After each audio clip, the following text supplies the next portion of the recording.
An alien princess captured a human warrior, not knowing he'd change her empire forever. The chains were still warm from the last prisoner they had locked inside them. I noticed that right away. I noticed the faint smell of something biological, not human, on the metal cuffs around my wrists. I noticed the faint hum inside the links, a soft vibration that told me an electromagnetic field was running through them. I noticed the height of the ceiling, 4 meters, maybe 4.5. I noticed the number of guards, 6 visible, 2 more whose bootsteps I could hear on the other side of the wall. I noticed all of this in the first 40 seconds of being conscious. They had no idea I was awake yet. I kept my eyes mostly closed and let them believe I was still knocked out from the stun blast. That was mistake number 1 they made with me. They assumed that because I was down, I was gone. Humans do not work that way. When we go down, we start counting. My name is Elias Cord, Sergeant, 7th Terran Expeditionary Force, 3rd Recon Division. I was 31 years old, I had served 9 years in active theater operations, and I had been captured 3 weeks ago during the Velkari annexation sweep of the outer colony moon Yarden 6. The Velkari were not new to the galaxy. They had been spreading across star systems for 8 centuries, absorbing worlds the way a fire absorbs dry wood, quickly, completely, and without asking permission. Their empire was the kind of structure that believed its own greatness so deeply that it had stopped questioning it entirely. When they found humanity, they looked at our single inhabited star system, our comparatively modest fleet, and our complete absence of psionic ability, and they put us in a category that roughly translated to low-priority acquisition. That was mistake number 2. I shifted my weight slightly on the metal floor, testing which muscles still responded normally. Everything hurt, but nothing was broken. The stun blast had done its job. I had been unconscious for what felt like at least 12 hours based on my thirst level, but my body was intact. I filed that away as a positive. I had been in worse positions. The ship moved beneath me with a deep, slow vibration. We were in transit, which meant I was aboard a vessel heading somewhere. Somewhere was better than nowhere. Somewhere meant options. Over the next 2 days, I let them believe I was adjusting slowly. I was quiet. I accepted the food they provided, a gray paste that tasted like nothing specific but kept a body running without complaint. I sat in the corner of my cell and appeared to stare at the wall. The guards stopped paying close attention by the end of the first day. What I was actually doing was learning. I had picked up fragments of Velkari during the 3 weeks before my capture, mostly from intercepted comm signals and the brief terrible moments when their soldiers had been close enough to hear. The language had a structure that reminded me somewhat of old formal Latin, heavy on case endings, very precise about hierarchy and social position. Every noun in Velkari carried a marker for the status of the object it described. Conquered species got 1 marker. Free citizens got another. Royalty got a 3rd. Their language had literally built inequality into its grammar. By the end of day 4, I was catching about 60% of what the guards said to each other. By day 6, I was at 80. I did not let them know this. I sat in my corner and memorized every word. On the 8th day, something changed. The ship docked somewhere. I heard the clamp systems engage, and then there were new voices in the corridor. Different voices, more careful footsteps. The guards outside my cell stood straighter. I could hear it in the small sounds, the adjustment of armor, the silence that falls when someone important enters a room. The door to my cell opened. She walked in with 2 guards flanking her and an aide behind her carrying a flat-screen device. She was tall for a Velkari. Most of them ran about my height, but she had a few centimeters on me, with the silver-gray skin tone and elongated facial structure that marked the high caste line. Her eyes were a deep amber color, and they moved across me the way someone looks at an item in a catalog. Assessing. Pricing. She said something to the aide without looking away from me. I caught it clearly. She said, "Is this genuinely all it does?" I was doing pull-ups. I had been doing them since day 3, using the horizontal restraint bar across the upper corner of my cell. The chains on my wrists had enough slack for it if I positioned my arms carefully, and I had figured out the exact angle on day 2. I had been doing 3 sets of 20 every few hours. My shoulders ached, but my grip was stronger than when I came in. I dropped down from the bar and looked at her. She blinked. She had expected me to flinch or to shrink back or to do whatever the previous occupant of these chains had done when she entered. I stood up straight and met her eyes directly. In Velkari, with what I estimated was about 75% accuracy, I said, "You arrived on the 8th day. I have been expecting a status evaluation." The aide made a sound that was not quite a word. One of the guards moved a hand toward a weapon and then stopped. The princess, and I had already clocked her sigil markings as royal lineage, 3rd tier, went very still in the way that people go still when something does not match the information they were given. She recovered quickly. I noted that. She said, in slow and very precise Velkari as if speaking to someone learning to walk, "You speak our language." "Poorly," I said. "I have had 8 days, give me 8 more." She looked at me for a long moment. I looked back. Neither of us moved. "Where did you learn it?" she asked. "From your own transmissions," I said. "You broadcast a great deal. Your military channels use a rotating cipher, but the civic and trade channels are open." I listened. The aide said something quietly. The princess held up one hand, and the aide went silent immediately. "That is not possible," she said. "Our language has 4,000 base forms. No non-Velkari species has acquired functional speech in under a standard month." "With respect," I said, "you may want to update that record." She looked at me for another long moment. Then something shifted behind her eyes, not warmth exactly, but interest. The kind of interest a scientist feels when an experiment produces an unexpected result. She turned to the aide and said quickly now, not slowing for me, "Cancel the transfer to the processing facility. I want it brought to the palace as a research subject." The aide hesitated. The guards exchanged a look. One of them said carefully that the High Council had classified my species as a Category 3 acquisition, and that deviating from standard processing would require a formal. She talked over him without raising her voice. She did not need to raise her voice. She was the princess of the Velkari Empire, 3rd in the line of succession, and the guard understood immediately that the sentence he had started was finished. The transfer order was updated. I stood in my cell and processed what had just happened. She thought she was taking a curiosity back to the palace, a speaking animal, something to observe and perhaps to show off. She had made an assessment, and the assessment was wrong, and she did not know it was wrong, and I was not going to tell her. I was going to the palace. The palace meant infrastructure. It meant networks, archives, communication channels, other people from other species who had been brought there before me. It meant libraries. It meant proximity to power. I leaned back against the wall and let myself feel, just for a moment, something close to relief. Her name, I learned later, was Sorvith.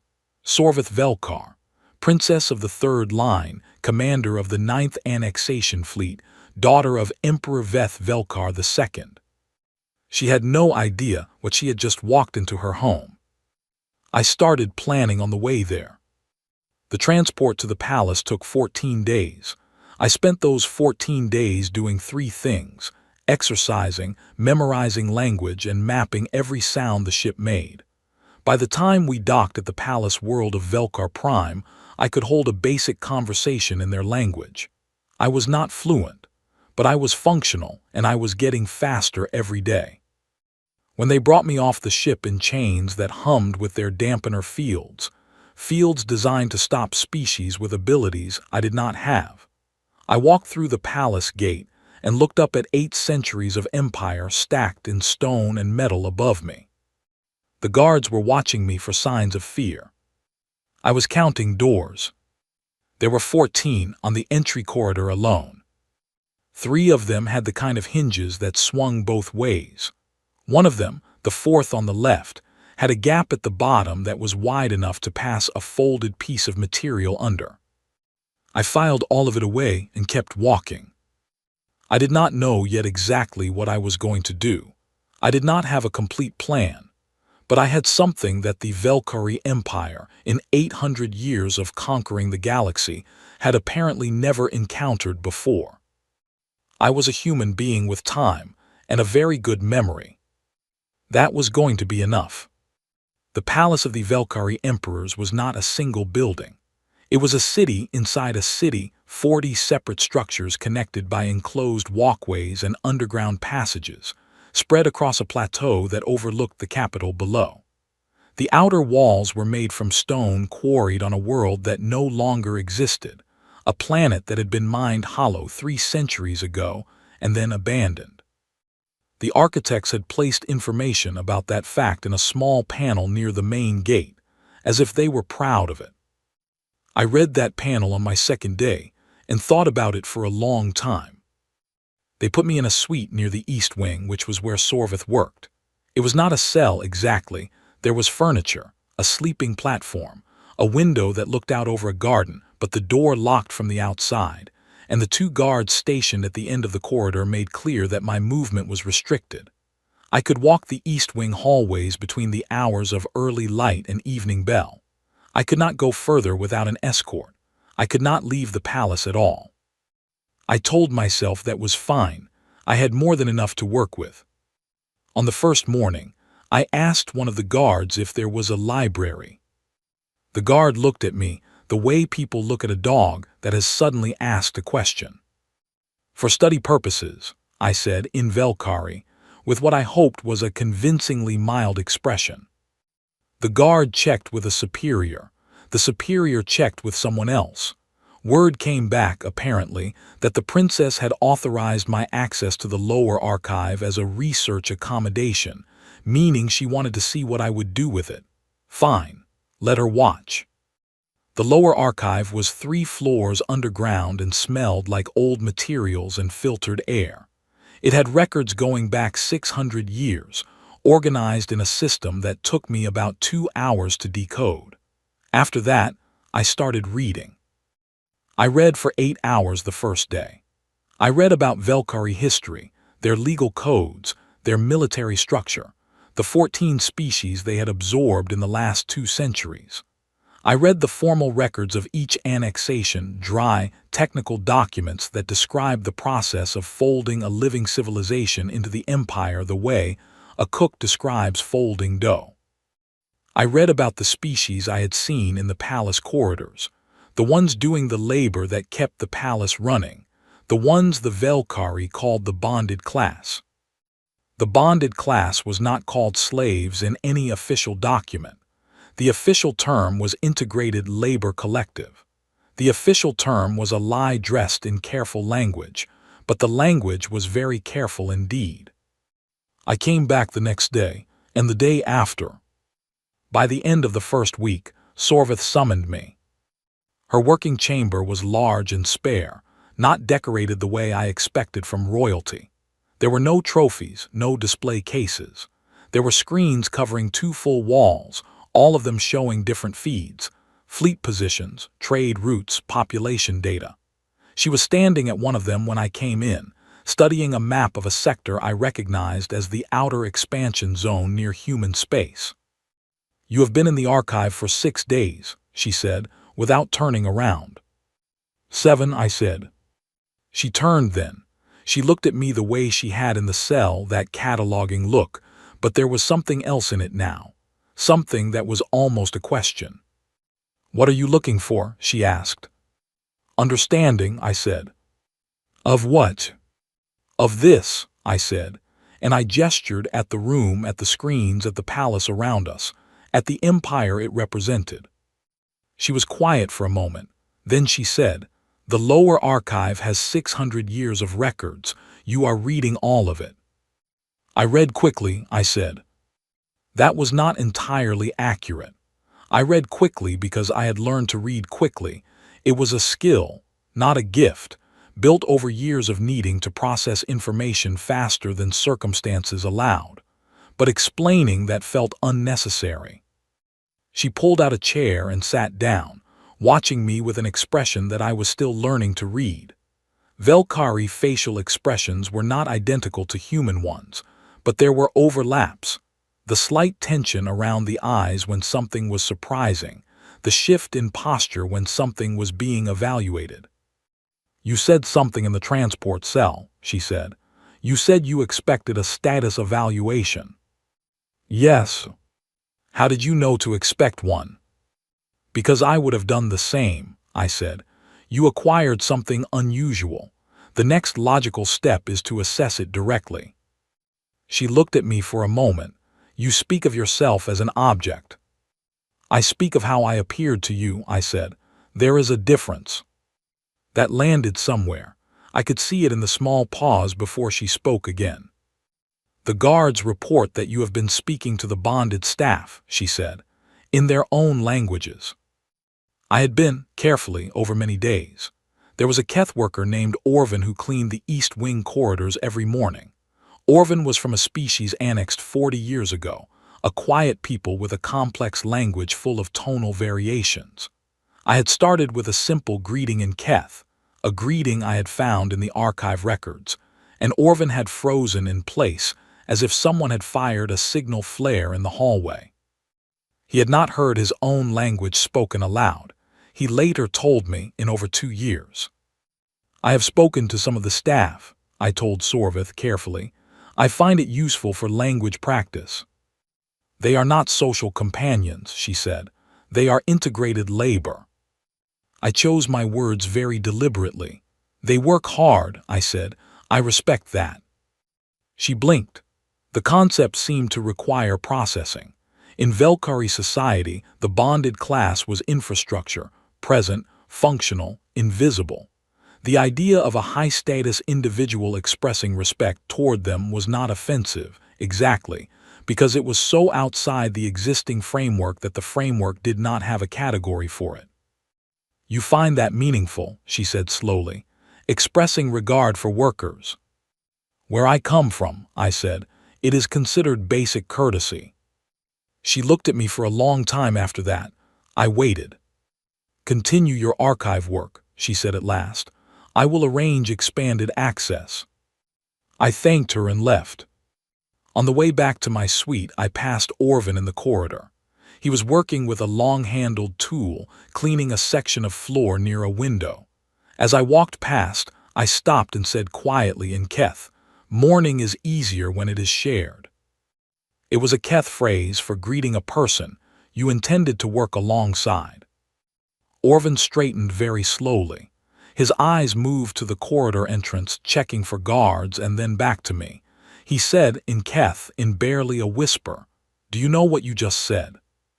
"I believe so," I said. "Did I say it correctly?" Orvin stared at me. Then, after a moment, he said, "Almost perfectly." I smiled and kept walking. There were, by my count, at least 12 different species represented in the palace's bonded staff. 12 languages, 12 sets of customs, signals, traditions, and communication patterns. A network of people who spoke to each other constantly and whom the palace authorities had never once considered listening to, because why would you listen to infrastructure? I went back to the archive that afternoon and started pulling language records for all 12 species. I was going to need them. Over the next several weeks, a pattern developed. I spent mornings in the archive, reading and learning. I spent afternoons in the corridors and the service areas, talking to the staff. Not all at once, not in any way that looked organized, and not about anything that would draw attention. I helped a Durathi named Cell carry a set of heavy maintenance components to the upper storage, not because I was asked, but because Cell was struggling and I was passing, and it seemed like the obvious thing to do. I spent 20 minutes teaching an elderly Fena woman named Bara a better technique for sorting the archive retrieval system, which she used daily. I fixed a broken hinge on a supply room door that 3 different workers had to fight with every morning, using nothing but a wedge piece of scrap material, and an understanding of basic leverage. Small things, tiny things. Except they were not tiny to the people they helped. And then something happened that I did not plan for. Sorvith began attending her own dinners differently. Specifically, she began attending them with me present, not at the table, but standing to the side in the position usually occupied by a senior aide. She told her court that I was a study subject being observed for behavioral data. The court accepted this explanation because it fit neatly into the existing framework of how the empire thought about conquered species. The nobility talked freely. They talked about fleet movements. They talked about which sector governors were loyal and which ones were positioning for advantage. They talked about species populations in outer systems, which ones were reducing, which ones were being considered for further consolidation. They used the language of administration for things that were not administrative. They spoke of living beings the way someone speaks of inventory. I stood and listened, and said nothing and memorized everything. After the third dinner, Sorvith dismissed her attendants and turned to me in the empty hall. "You heard all of that," she said. "Yes," I said. "What did you think of it?" I looked at her carefully. This was a test, not a malicious one, I thought, but a genuine one. She was trying to understand how I processed what I heard. She was curious in the way that someone is curious about an unfamiliar instrument. I said, "I thought about the Fenn colony on the third moon of Sector 14, the one they described as being below productivity threshold." Sorvith waited. "There are 400,000 people on that moon," I said. "I read the original annexation record. It said they were farmers. It said they had a tradition of community harvest celebrations that had continued for 6 generations. I paused. Below productivity threshold sounds different when you know those things. Sorvith was quiet for a long time. "You are telling me," she said carefully, "that the way we describe something changes what we think of it." "I am telling you," I said, "that language is not neutral. Every empire that has ever existed uses language to make ordinary things sound like they require no feeling." I stopped, because I had gone further than I intended, and I watched her face to see whether I had gone too far. She did not look offended. She looked unsettled, in the specific way of someone who has been told something they already knew but had never said out loud. "You read a great deal of history," she said. "All of it I could find," I said. "Human history as well." "Especially that," I said. "My species has made every mistake it is possible to make, some of them several times. We are not a model to follow, but the mistakes are well documented, which means they are at least useful as warnings." She looked at me for a moment longer. Then she said, very quietly, "Do your people have a word for someone who watches an empire from the inside and understands what it will become before it does?" I thought about that. "We have a few," I said. "None of them are comfortable to be." She did not smile, but the very edge of her expression shifted in a way that was not entirely without warmth. I went back to my suite that night and sat with the lights low and thought carefully about what was happening. I was not being used as a trophy. I was not being paraded as a specimen. Something was occurring that I had not predicted precisely. The princess of an 800-year empire was beginning, slowly and cautiously, to listen to me. That was more dangerous than anything else that could have happened. Not dangerous to me, dangerous to the empire. Because I had been reading its history for weeks now, and I knew exactly where the cracks were, and I knew exactly the kind of pressure that makes an old structure decide it needs to change. The question was whether she would choose to apply that pressure herself, or whether someone else would do it first. I pulled out a scrap of archive paper, one of dozens I had been given for note-taking, and began writing. Not in English, not in Velkari. In a compressed notation system I had developed myself over the past 3 weeks, a personal cipher that drew from 4 different languages simultaneously, each one obscuring the others. I wrote down everything I had heard at dinner. Then I started writing down names. People in the palace who had, over the past weeks, done small things that told me something about who they were. Orvin, who had spent 2 years without hearing his language spoken. Sel, who carried heavy loads without complaint and had the careful eyes of someone who had been paying attention for a long time. Bara, who had thanked me for the archive tip in a way that suggested she had not been thanked for anything in years. People who were waiting, without knowing they were waiting, for something to change. I was not a revolutionary. I want to be clear about that. I was a soldier who had been captured and placed inside a system that was, by every measure I had been trained to use, a target. Not a target for force. A target for the one thing humans are genuinely terrifying at when we set our minds to it. Organization. I wrote until the light outside my window went from dark to the pale gray of a Valkyrie prime dawn. Then I folded the paper into a shape I had learned from an old archive document. A Keth origami form that meant, in that language, something along the lines of, "This is being kept safe until it is needed." I pressed it flat under the edge of my sleeping platform. Tomorrow, I decided, I would teach Orvin how to read. The moment things became real was not dramatic. It happened in a kitchen. Specifically, it happened 3 floors below the main palace level, in the supply kitchen where the bonded staff took their meal breaks. I had found this room on my 4th week in the palace by following the sound of a language I had been studying. Keth, specifically, a rapid subdialect used between the Keth workers when they were certain no one with authority was listening. I had walked in, sat down on an empty supply crate and said in Keth, "I am trying to learn. I apologize for interrupting. I will leave if you prefer." There had been 5 workers in that kitchen. They had all looked at me with the specific expression of people who are calculating very quickly whether a threat has just walked into the room wearing a friendly mask. Orvin had been one of the 5. He had said in Keth, "This one taught me the archive form. He already knows our first greeting phrase. He is not performing." And that had been that. By the 5th week, I was spending 2 hours a day in that kitchen. Not every day, I varied the timing deliberately, never creating a pattern that could be noted or mapped. And not just that kitchen.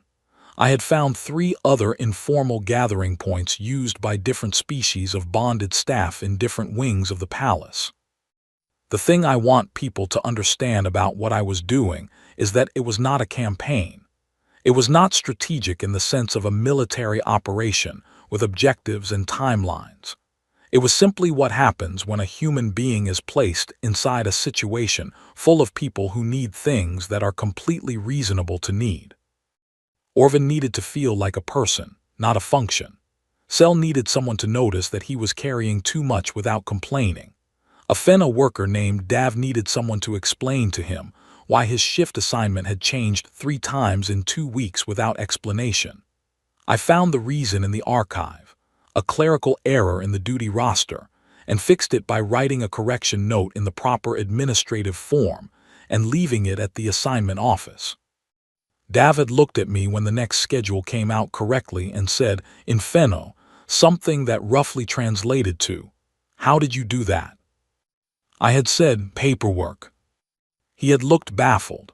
I had explained that in every administrative system ever built, there were people whose job it was to maintain records, and those people had authority over the records they maintained, and if you understood the record system well enough, you could use it. The records did not care about species. They cared about correct form. He had thought about that for a long time. These conversations were seeds. I was not planning them as seeds at the time. I was having them because they were the natural thing to do when a person with information is standing next to a person who needs that information.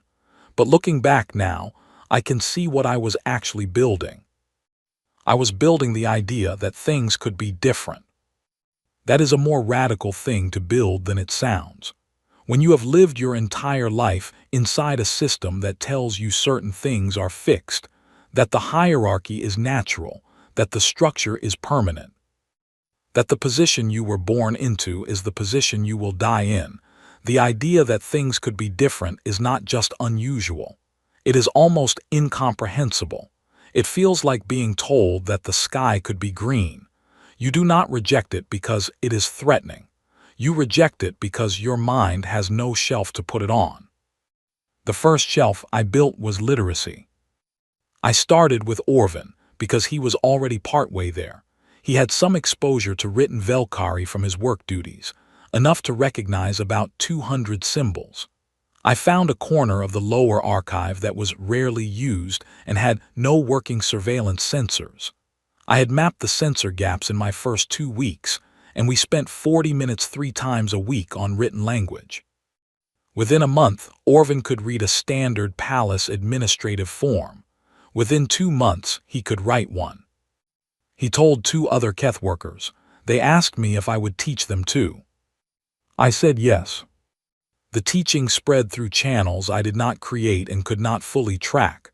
People told people. Not everyone was interested. Some workers were frightened of the attention it might bring, and that was a completely rational response, and I did not push anyone. But enough people were interested that, by the 3rd month of my time in the palace, there were reading sessions happening in 3 different service rooms across 4 wings.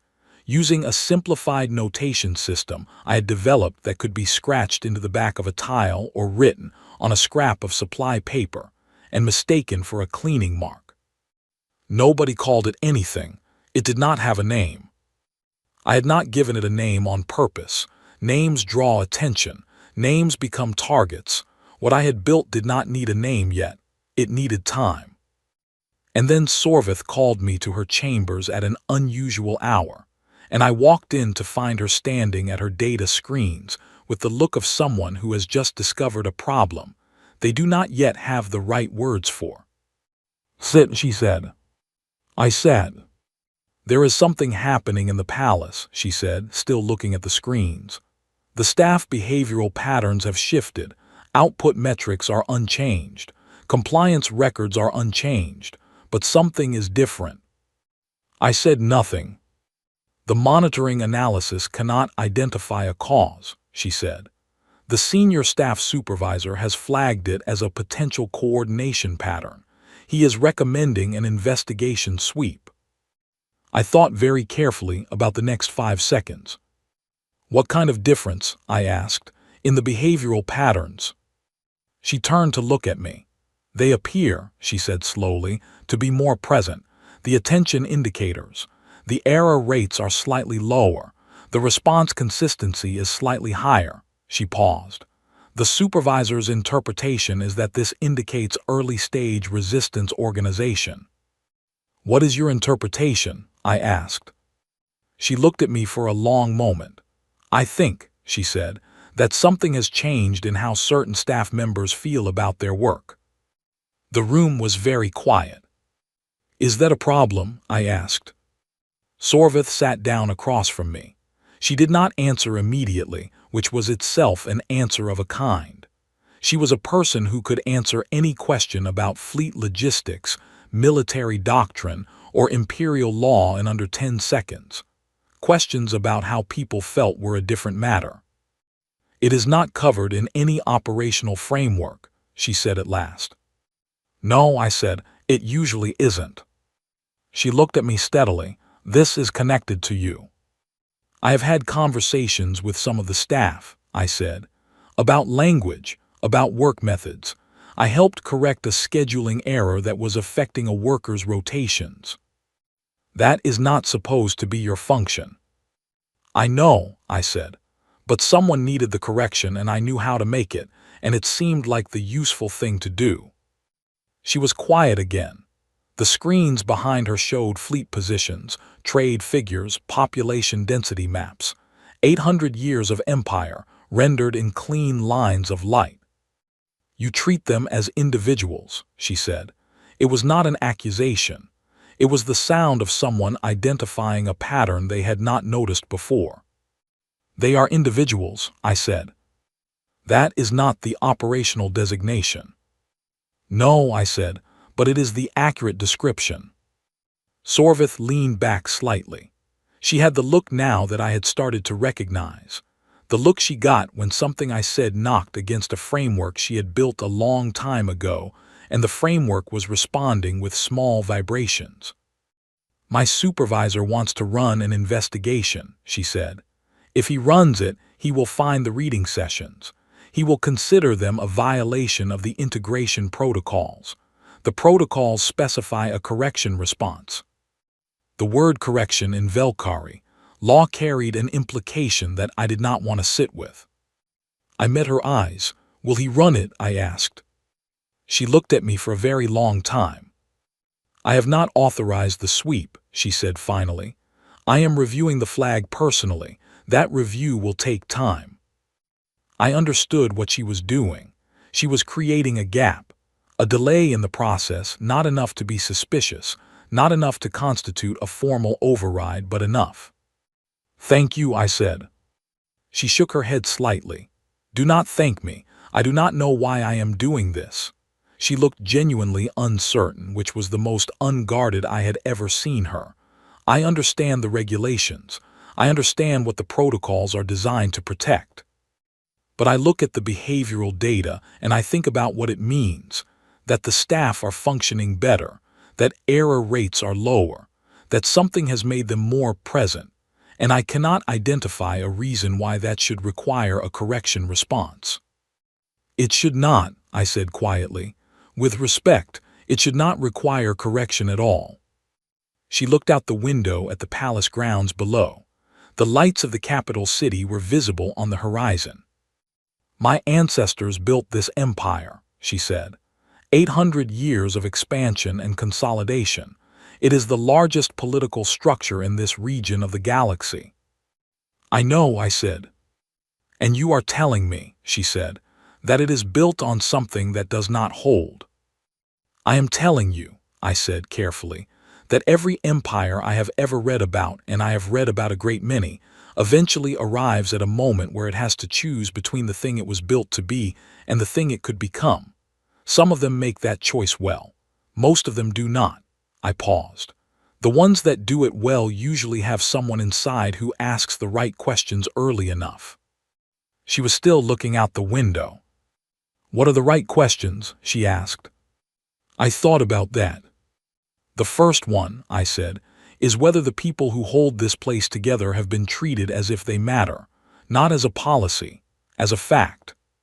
She did not answer, but she did not look away from the window for a long time, and in the silence I could hear, faint and far below, the sound of the palace running, the hum of maintenance systems, the movement of staff through corridors, the thousand small sounds of people doing work that kept everything standing. I let her listen to it. 2 weeks later, the senior supervisor's investigation request was formally declined by the princess's office. The reason given in the administrative record was insufficient threshold for review initiation. That same week, Sorvith requested a private briefing from me on what she called human historical models of organizational change. I brought notes. I had been preparing them for some time. The sessions we had after that were different from any conversation I had expected to have in this place. She was not a student, and I was not a teacher. She was one of the most analytically capable people I had ever encountered, and once she decided to engage with a subject, she engaged with it completely. We talked about the difference between structural reform and surface reform, about what happens when a system changes its language without changing its behavior, about the history of movements that succeeded and movements that failed and the specific, often small reasons for the difference. She pushed back on everything I said. She asked questions I did not have clean answers to. She found holes in my historical examples and demanded I account for them. I had never enjoyed a conversation more in my life. But underneath all of it, moving quietly through the palace below us, the reading sessions continued. The quiet net, a name I did not give it but that had emerged organically from the Keth workers, meaning something like, the thing that speaks beneath the noise, was now operating in every wing of the palace. 5 species, hundreds of individuals, all of them sharing information, helping each other navigate the administrative systems. connecting in ways that the palace authorities had no framework to see, because the authorities had never considered the possibility that the infrastructure could talk to itself. And then the night I had been waiting for, the night I had been quietly, carefully preparing for without knowing exactly when it would come, arrived. A bonded worker named Fen, from a small avian species called the Nari, came to find me at the hour just before morning. Fen moved in a way that told me immediately something was wrong, not panicked, but with the tight, controlled urgency of someone carrying dangerous information. I opened my door before Fen knocked. Fen stared at me. "How did you know I was here?" Fen said in the Nari trade dialect. "Your wing step pattern is distinct," I said. "You hold the left primary slightly higher when you are moving quickly. What happened?" Fen told me. There was an order, not public, not through official channels. It had moved through the administrative back corridors the way these things always moved when they were not meant to be seen. A consolidation directive. 3 species populations, including the Keth, were flagged for what the directive called workforce restructuring. The language was exactly as careful as all the language in this empire was careful. The reality underneath the language was not. The directive was scheduled to process in 48 hours. I stood in the doorway and let the information settle into every part of my thinking. 48 hours. I went through everything I knew about the palace's administrative flow. I went through what I knew about Sorvith's authority and its limits, about the factions in the High Council, about the specific officials who would be touching this directive over the next 2 days, and what their patterns were. Then I went to Sorvith's chambers. It was the middle of the night. The guards outside her door moved to stop me. I told them, in Velkari, in the precise formal register that I had been studying for months, that I had time-critical information for the princess pertaining to a directive currently in administrative transit, and that every hour of delay in this notification would narrow the available response window. The guards looked at each other. They opened the door. Sorvith was awake. She was sitting at her screens in the low light, which told me she had been awake for some time. She looked up when I entered, and she read my face the way she had learned to read it over months of conversation. "Tell me," she said. I told her. She listened without interrupting. When I finished, she was very still for a moment. Then she reached for her access screen. "This directive did not come through my review chain," she said, and her voice had gone to the flat, precise tone I recognized as the voice she used when she was controlling something she was feeling very strongly. "No," I said. "It was routed through the secondary council channel. It would not have reached your desk for another 36 hours. She looked at me. "How do you know the council routing structure?" "I read the administrative protocol archive in the 2nd month," I said. "All of it." She looked at me for one more moment. Then she turned back to the screen and started pulling access files. She worked for 4 hours straight. I stayed because she occasionally needed information that I had memorized, and she had not specific archive references, historical precedent codes, the exact numerical designation of an administrative clause that would give her formal grounds to pull the directive for review. At the first light of morning, the directive was suspended.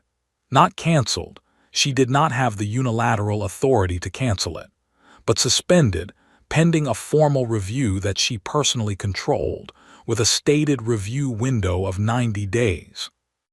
90 days was enough, more than enough. She sat back from the screen when it was done and closed her eyes for a moment. "You knew this was coming," she said, "before tonight." "I knew something like this was possible," I said. "I had been watching the patterns." "How long have you been watching the patterns?" "Since the first week," I said. She opened her eyes and looked at me. "Who told you tonight?" I thought about Finn, about Orvin, about Sel and Dav and Bara and all the others. "Someone who trusted that I would do something useful with the information," I said. She absorbed that. You have built a network in this palace, she said, not an accusation, a statement of understanding. I have built a number of friendships, I said. She looked at me steadily. Elia's. It was the first time she had used my name, not the human, not the study subject, not any of the administrative designations that had been attached to me in various documents. My name. Yes, I said. What are you trying to do? She asked. Not in the small sense, in the full sense. I thought about it honestly. I am trying, I said, to make a case. Not with force, not with argument, with demonstration. I want to show everyone here that the people who run this palace, who maintain it, who keep everything in it functioning are not infrastructure. They are people. And when they are treated as people, they function better, they are more present, they make fewer errors, and the whole structure around them becomes stronger. I paused. I want to show you that an empire built on that understanding is more stable than one built on the current model. Not because it is morally preferable, though I believe it is, but because it is structurally superior. The room was quiet. That, Sorvith said slowly, is not an argument I have heard before. I know, I said. I have been planning how to make it for some time. She looked at me for a long moment. You could have left, she said. The network you built, the people you have, the knowledge of this palace's systems, you could have used all of it to find a way out. Yes, I said. Why didn't you? I thought about that honestly. Because leaving does not fix anything, I said. I go home, the directive still processes. The network quietly disappears. In 20 years, nothing is different. I met her eyes. I am not interested in escaping. I am interested in the harder thing. She held my gaze. That, she said, might be the most dangerous thing you have ever said to me. Probably, I said. She was quiet for a moment. Then she said, I need to think. She looked at the suspended directive on her screen and then back at me. Come back tomorrow evening. Bring your notes. I stood and moved to the door. Elia's, she said behind me. I stopped. You said every empire reaches a moment where it chooses, she said. You said most of them do not choose well. Yes, I said. What makes the difference? I thought about every history I had read, about every civilization that had faced this moment and what they had done with it. Someone inside who is willing to do the difficult thing, I said, when the easy thing is still available. I left her with that. Behind me, through the palace walls, the quiet net was still running. People were still teaching each other, still helping each other navigate the systems, still becoming more present, more capable, more themselves. The empire was still standing, but it was standing on ground that was slowly, quietly, inexorably becoming different ground. And tomorrow evening, I was going to bring my notes. The first time I stood inside the Imperial Senate chamber, I counted 144 senators in the main floor seats. I counted them because that is what I do. I was standing to Sorvith's left, 3 steps behind her, in the position formally designated for a senior advisory aide. The title she had given me in the administrative record was Cultural Analysis Consultant, Acquired Species Division. It was a title that meant exactly nothing, which was why it had been approved without significant resistance. The High Council had looked at it, seen a category they already had a framework for. The Empire occasionally kept specimens of conquered species in palace rolls for study purposes, and filed it accordingly. None of them suspected what I was actually doing in that room. I was reading them. Not in any mystical sense. I was watching their physical positioning, their eye movements, their small gestures. I was listening to the language they used and noting which words they chose and which ones they avoided. I was mapping the alliances in that room by tracking who sat near whom, who made eye contact across the floor when a particular motion was raised, who looked at Sorvith when she spoke and who conspicuously did not. By the end of the first session, I had a rough map of 4 distinct factions within the Senate. By the end of the third session, I had their priorities and their pressure points. I wrote all of it into my notation system that night, and then I sat with Sorvith for 2 hours and walked her through everything I had observed. She looked at the notes with the expression she always had when I produced something she had not expected, a kind of controlled astonishment that she covered quickly. "This is accurate," she said.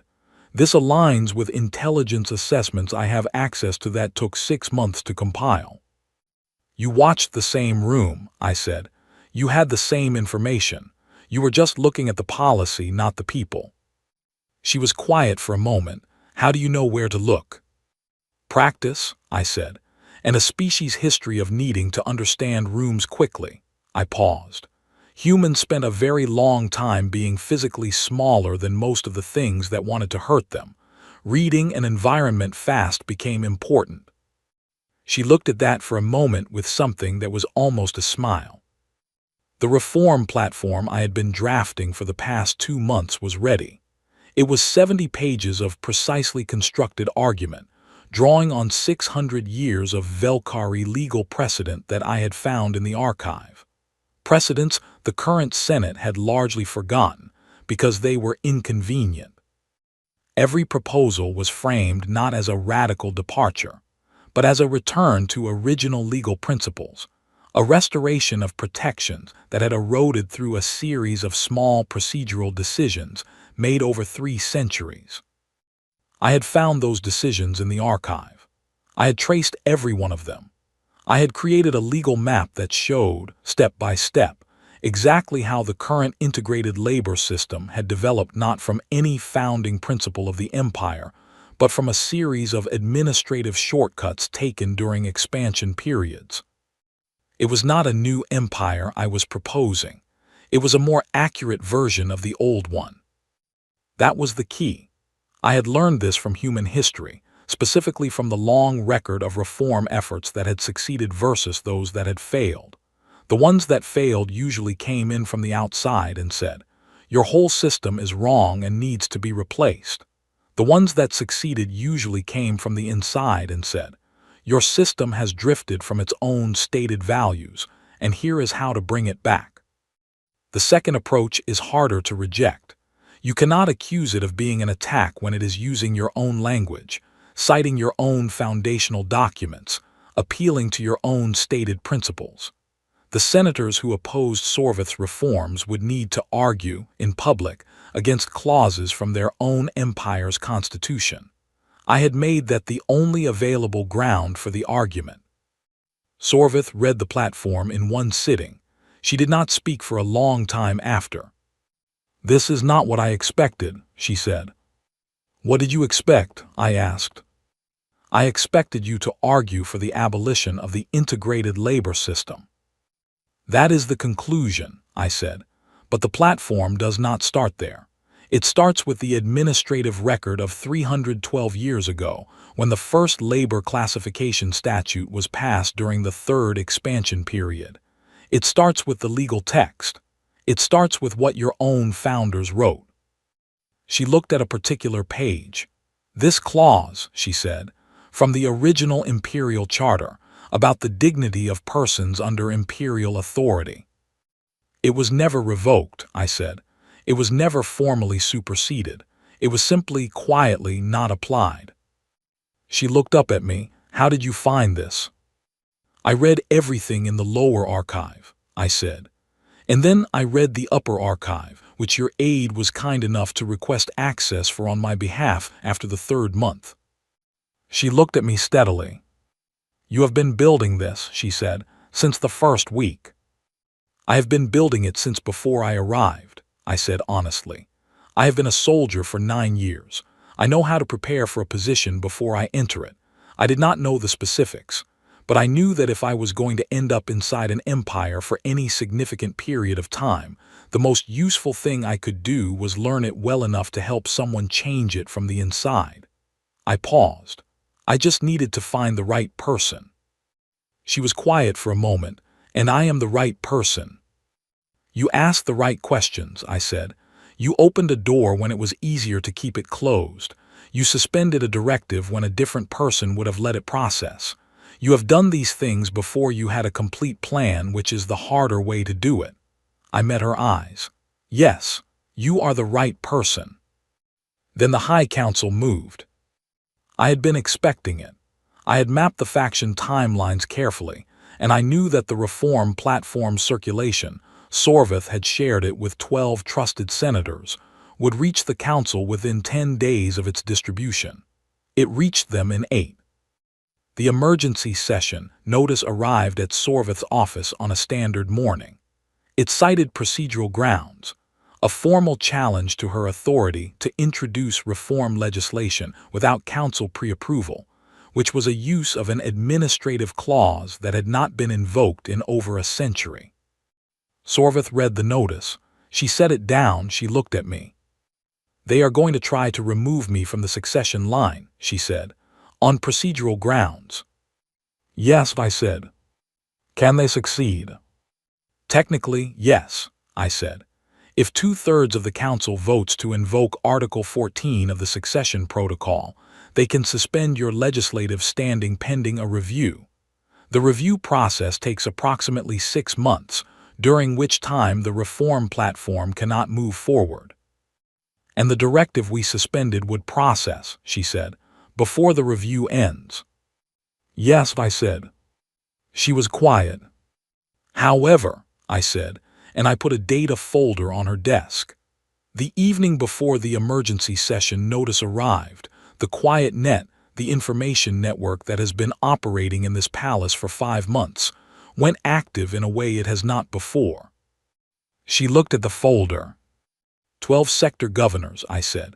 All of them have, at various points over the past year, been in contact with members of the bonded staff in their regions. These are governors who have seen firsthand what a workforce looks like when it is treated differently. Some of them started doing it informally, without a policy framework. Some of them contacted the palace for guidance and were told it was not a recognized practice area. I opened the folder. I have been corresponding with all 12 of them for the past 3 months, through the Quiet Net. Sorvith stared at me. You have been running communications with sector governors, she said. I have been having conversations, I said, about historical governance models, about the administrative evidence for productivity outcomes under different management frameworks, about the legal history of the charter clauses. Through a network of palace workers. Yes. For 3 months. Yes. She sat back. Elias, she said, and her voice carried a weight I could not immediately categorize. The governors are not committed, I said quickly. I did not ask for commitments. I gave them information and analysis and I let them draw their own conclusions. But 12 of them are attending the emergency session tomorrow, in person, which is unusual, and when you stand to speak tomorrow, you will not be standing alone. The silence in the room had a specific quality to it. The council does not know this, she said. Not yet, I said. She looked at me for a long moment. You have been very busy, she said.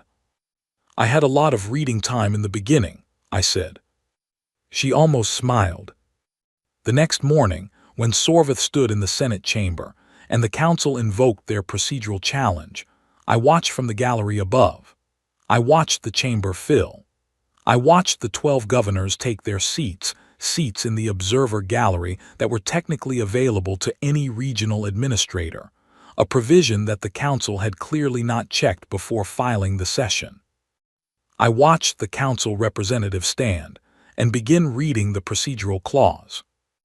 And then I watched 2/3 of the chamber stand before he finished. Not because I had organized them. I want to be absolutely clear about that. I had shared information. I had pointed to legal history. I had connected people who had similar questions to each other. But what happened in that chamber happened because those people, senators, governors, administrative officials, had been thinking about these questions for a long time and had finally been given a language for the answers. I had given them the language. They had made the choice. The vote on the reform platform passed with 61% support. It was the first major legislative reform in the Velkari Empire in 800 years.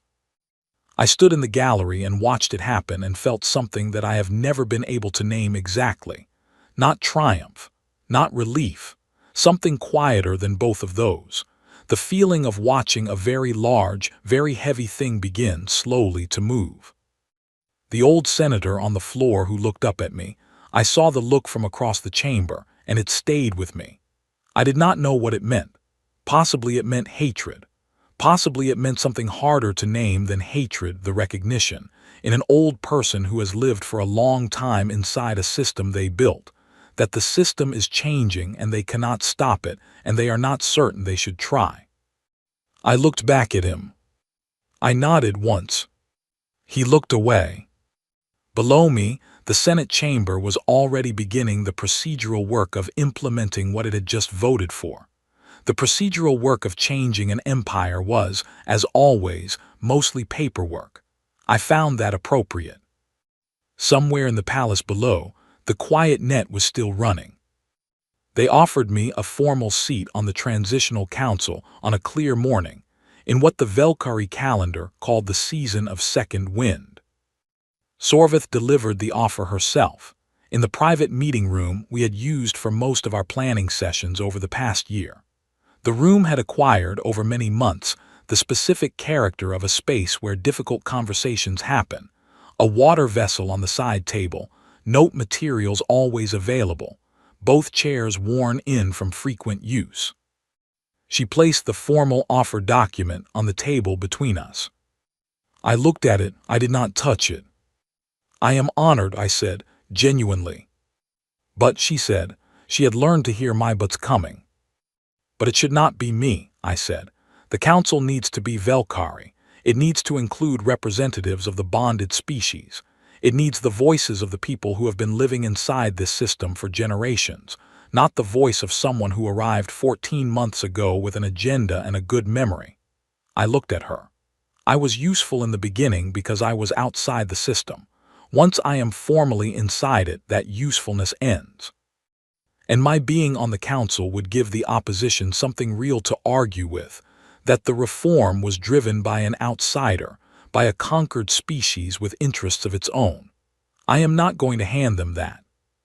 Sorvith looked at the document. You have thought about this for some time. Since about the 4th month, I said. Around the same time I started drafting the platform. She leaned back. The council will be weaker without you.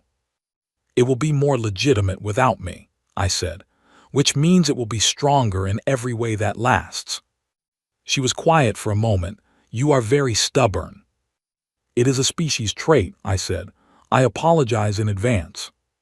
She looked at me, and in her expression was something that had been building over many months of working together, something that I had noticed but had not named, because numbing it would have made a situation that was already complicated into something much harder to navigate cleanly. You are going home, she said. It was not a question. My unit declared me killed 9 months ago, I said. There is a memorial on Yarden 6. I have a record to correct and a great many people who deserve to know I am alive. She nodded slowly. When? When the Transitional Council is seated, I said. When the first session is complete, when I know the structure is self-sustaining. You do not trust it without you yet. I trust it, I said. I just want to see it work once before I leave. The council was seated 12 days later. I attended the first session from the observer gallery, the same gallery where I had watched the vote 8 months before. Below me, the chamber had changed in visible ways. The bonded species representatives, 12 of them, drawn from the 6 largest populations, elected through a process that I had helped design based on 4 different historical models from Earth and 2 from the Velkari's own ancient records, sat in seats that had previously been reserved for senior military liaisons. They sat with the careful attention of people who are doing something for the first time and intend to do it well. Orvin was among them. He was the Keth representative. He was wearing the formal attire of a council member, the deep blue material of the Velkari civic tradition, and he was looking at the platform in front of him with an expression that I recognized because I had seen it before, in a different context. The expression of someone who has just understood that what they thought was a ceiling is actually a floor. I had taught him to read in a quiet corner of the lower archive, scratching symbols onto scrap paper, checking over his shoulder for guards. Now he was sitting in the Imperial Senate as a legislative representative of his people. I looked at him from the gallery for a long time. After the session, I found him in the corridor outside. He looked at me, and then did something I did not expect. He bowed, slowly and deliberately in the human style. He had learned it from me months ago, when we had spent an afternoon talking about how different species expressed respect. I bowed back in the Keth style, the one he had taught me. He laughed. It was the first time I had heard him laugh. "You are leaving," he said, not asking. "Yes," I said. "Will you come back?" I thought about that honestly. "I do not know," I said. "I hope so. There is a lot of work still ahead." "There is always work," he said. "That is not a complaint." "No," I said, "it is not." I walked through the palace one last time the morning I left. Not the fast, efficient route to the transport bay. The long way through the archive corridors, through the East Wing, through the service kitchens. I stopped at the corner of the lower archive where the first reading sessions had happened.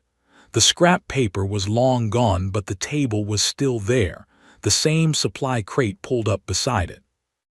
Bara was in the corridor near the service kitchen. She was walking with purpose, carrying a set of administrative folders.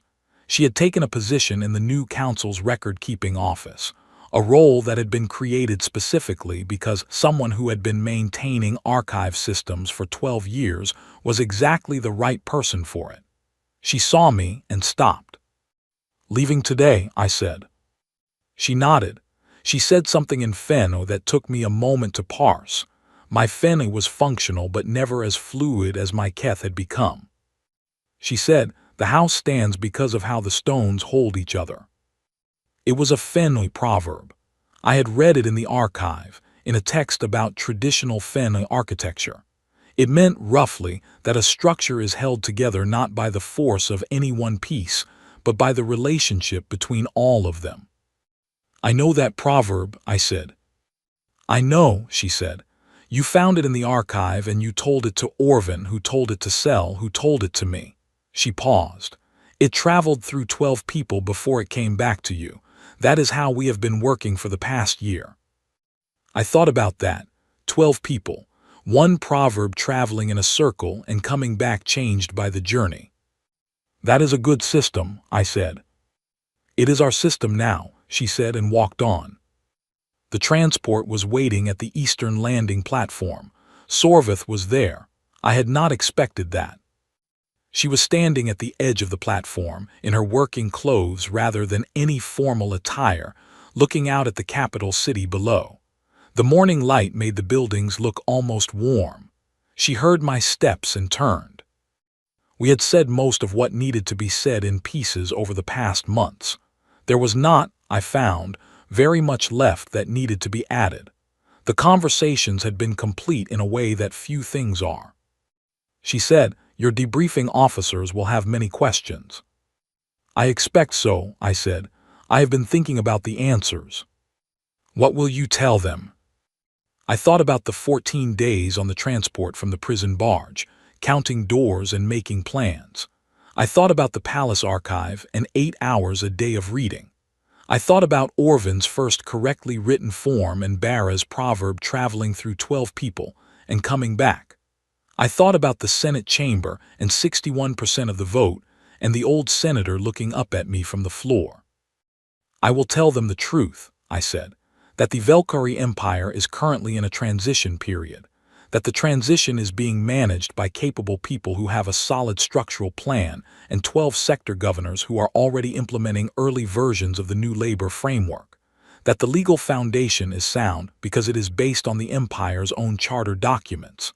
I paused. "I will tell them that the situation calls for diplomatic engagement, not military response." And if they have already authorized a military response, she asked. Then I will argue against it, I said, loudly and with extensive documentation. She looked at me. That sounds like a great deal of work. It will be, I said. I seem to have developed a habit of taking on a great deal of work. She was quiet for a moment. The city spread out below us, the capital of the largest empire in this region of the galaxy, 800 years old and currently, carefully, choosing to become something different. Elias, she said. Yes. When we first met, she said, I thought I understood what I had found. I thought I had found an interesting specimen, something that could be studied and contained and understood. I know, I said. I was wrong, she said, and in her voice was something that had no precise equivalent in Velkari, because it was the sound of someone acknowledging that they had learned something that changed them. You were never something to be contained. You were a door. I thought about that. The door was already there, I said. I just knew how hinges work. She held out her hand. In the human style, palm forward, fingers straight. She had learned it from watching me. She had practiced it, I suspected, in private. I took her hand and we shook firmly once. Then I picked up my bag, which contained very little, my personal notation journals. A copy of 6 archive documents I had been given formal permission to take, and a small piece of tile with a cleaning mark symbol that Orvin had given me the night before, and I walked to the transport.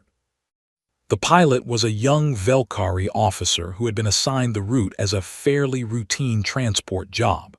He looked at me the way people look at something they cannot categorize, not threatening, not familiar, just outside the available framework. Ready? He asked. Yes, I said. The ship lifted off the platform.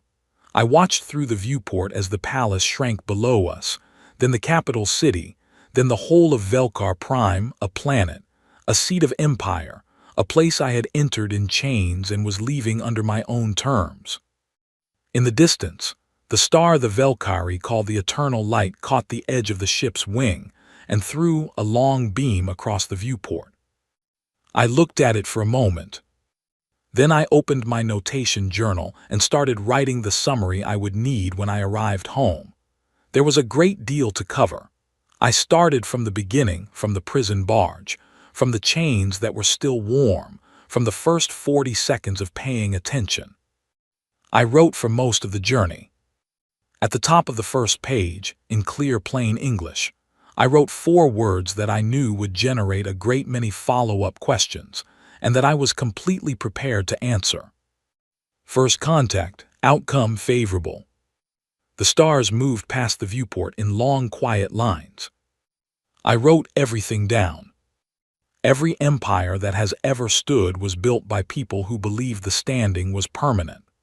Permanence is the story every power tells itself, because the alternative, that everything is temporary, that everything changes, that even the oldest structures answer eventually to the choices of the people inside them, is a more difficult story to live inside. It requires something that large systems rarely cultivate, the willingness to look at what you have built and ask whether it matches what you said you believed. I am a soldier. I have been a soldier for 9 years. I know how to secure a position, hold a line, identify a threat, and respond with precision. Those skills were useful in ways I did not expect in the palace of Velkar Prime. But the skill that mattered most, the one that I did not train for, the one that came from something older than military service, was simpler than any of that. I walked into a room full of people who had been told they did not matter, and I disagreed with that, and I said so with my behavior before I said so with any words. That is not a military tactic. That is not a strategy. That is just what you do when you are paying attention. Humans have been paying attention to rooms full of people since before we had words for it. We learned to read faces before we had language. We learned to build coalitions before we had law. We learned to find common ground in the places where our survival depended on it, and we have not entirely lost that capacity even now, even with all the distance and technology and complexity layered on top of it. They captured a human warrior. They put him in chains designed for species with abilities he did not possess. They put him in an archive and told him it was a privilege. They gave him access to 600 years of their own history, their own legal foundation, their own record of who they said they were before the drift. They forgot that we read everything. They forgot that we remember.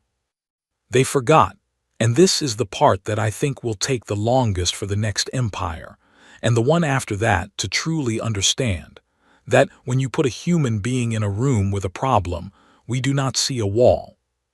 We see the door. We always see the door.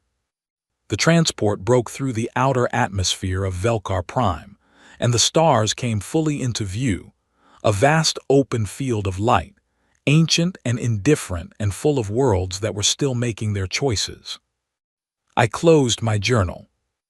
I had a great deal of work ahead of me. I found when I thought about that clearly that I was not tired. I was ready. And